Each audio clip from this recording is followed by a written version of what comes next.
السلام علیکم ناظرین، آج کی اس ویڈیو میں آپ کو حضرت محمد صلی اللہ علیہ وآلہ وسلم کی 7 سے 12 سال تک کی زندگی کا خلاصہ بتایا جائے گا، جو کہ درج ذیل ہے۔ حضرت آمنہ رضی اللہ تعالی عنہا کے انتقال کے بعد آپ اپنے دادا حضرت عبدالمطلب کی کفالت میں آ گئے۔ حضرت عبدالمطلب قریش کے سردار اور نہایت باوقار شخصیت تھے اور آپ صلی اللہ علیہ وآلہ وسلم کو خاص مقام دیتے تھے۔ جب حضرت محمد صلی اللہ علیہ وآلہ وسلم کی عمر تقریباً 8 سال ہوئی تو آپ صلی اللہ علیہ وآلہ وسلم کے دادا حضرت عبدالمطلب کا انتقال ہو گیا۔ آپ کی زندگی میں یہ دوسرا بڑا صدمہ تھا۔ پہلے والد، پھر والدہ اور اب دادا کا سایہ بھی اٹھ گیا۔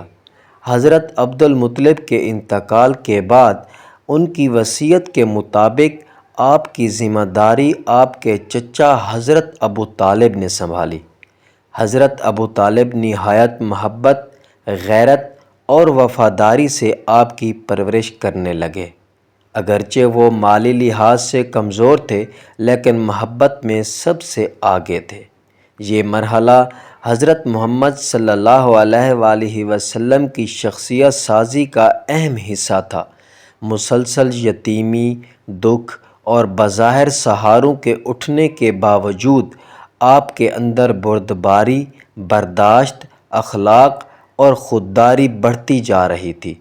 چونکہ حضرت ابو طالب مالی طور پر کمزور تھے، اس لیے آپ صلی اللہ علیہ وآلہ وسلم نے کم عمری سے محنت شروع کر دی۔ بعض روایات کے مطابق آپ نے بکریاں چرائیں۔ اس سے آپ میں تنہائی میں غور و فکر، صبر اور قیادت کی صلاحیتیں پیدا ہوئیں۔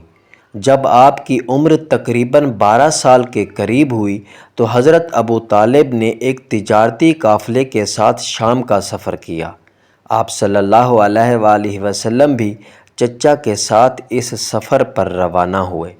یہ آپ صلی اللہ علیہ وآلہ وسلم کی زندگی کا پہلا طویل تجارتی سفر تھا جس سے آپ صلی اللہ علیہ وآلہ وسلم نے تجارت، لوگوں کے اخلاق، رویوں اور دنیاوی معاملات کو قریب سے دیکھا۔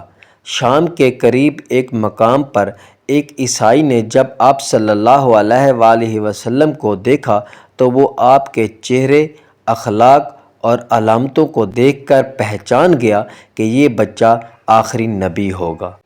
اس عیسائی نے حضرت ابو طالب سے کہا کہ اس بچے کو شام نہ لے جاؤ کیونکہ وہاں یہودی علماء اسے نقصان پہنچا سکتے ہیں۔ حضرت ابو طالب نے اس عیسائی کی بات کو اہمیت دی اور آپ صلی اللہ علیہ وآلہ وسلم کو واپس مکہ لے آئے۔